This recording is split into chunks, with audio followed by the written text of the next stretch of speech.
Prime Minister Modi ji, you are for the ceremony of Mr. Chandrababu Naidu as CM and Pawan Kalyan as Minister.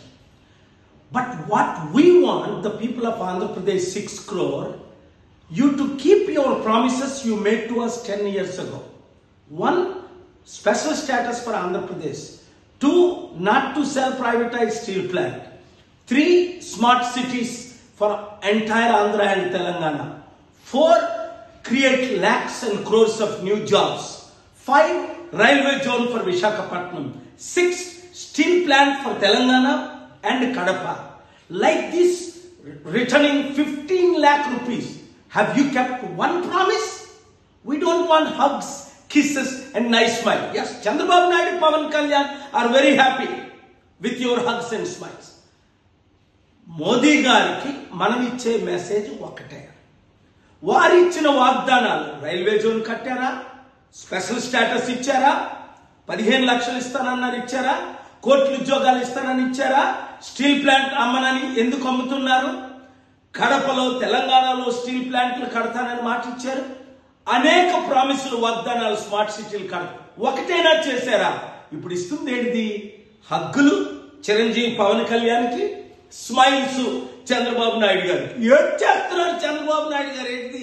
మళ్ళా నన్ను జైల్లో పెట్టకూడదని. తెలుగు ప్రజలారా, కలవండి, నాతో కలిసి పోరాడదాం. ఇవన్నీ ఎలా సాధించాలో నేను మీకు చెప్తాను. మీరు ఒక్కొక్కరు 10 మందికి 100 మందికి షేర్ చేయండి. మన పోరాటం ఆరంభమే. ముఖ్యంగా కాపులందరూ చాలా బాధపడుతున్నారు.